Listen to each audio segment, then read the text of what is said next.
waxa kaloo jiray wiil yar shaab xusn alkhaatima ilaahay siduu khaatimadiisii u wanaajiyey eg waxay ka dhacday riyaad bay ka dhacday sacuudiga waxa uu leeyahay axad الصaalixiin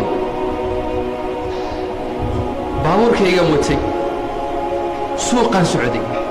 waxaan arkay wiil yar oo gabadh daba socda oo tistisahaya u yeedhaya waan isku qabtay maad wax u sheegtaa mise waad iska daysaa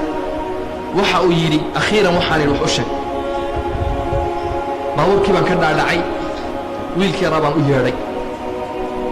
waan u naseexadeeyey ilaahay ka cabsan ku idhi wuxuu imoodayey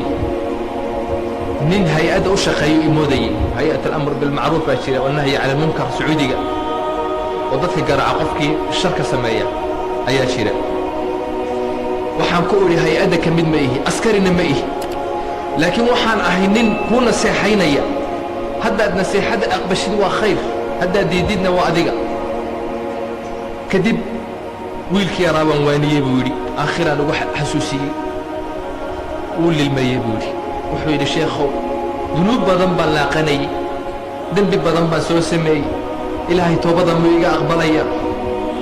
haa baan yidhi ilaahay uu ka aqbali toobadkeen wuxuu yidhi telefoonkiisii baan qaatay 2 usbuuc kadib 2 toddobaad kadib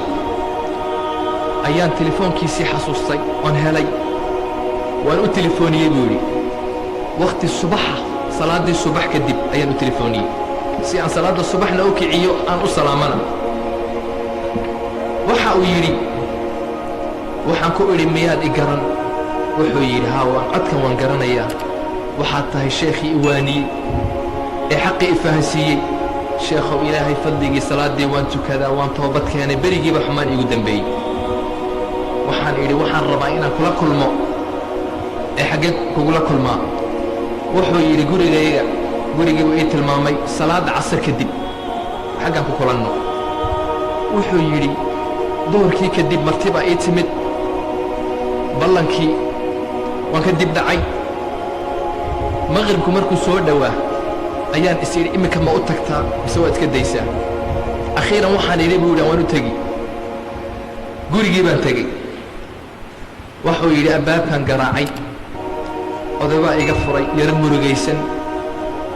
waxaan ku idhi aawe hebel wuxuu yidhi hebel haa si cajiib uu eega buu yidhi hebel haa wuu iga foorsadee buu yidhi wuxuu igu yidhi buu yidhi aniga hadda iska maydhaya ciiddii wiilkii waan soo aasnay in yar kadib baan soo aasnay waxaan ku idhi anuu argagaxsan ayaan waxaan ku idhi buu yidhi oo saakan wala hadlaynee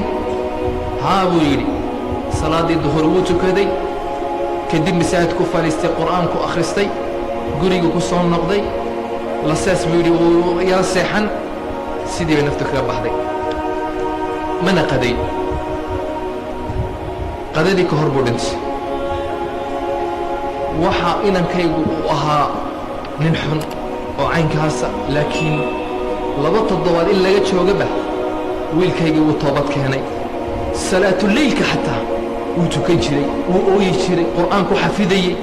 waan la yaabi buu yidhi xilimaad isbarateen baan ku idhi ayuu odayga igu yidhi buu yidhi markaasaan ku idhi 2 usbuuc ka hor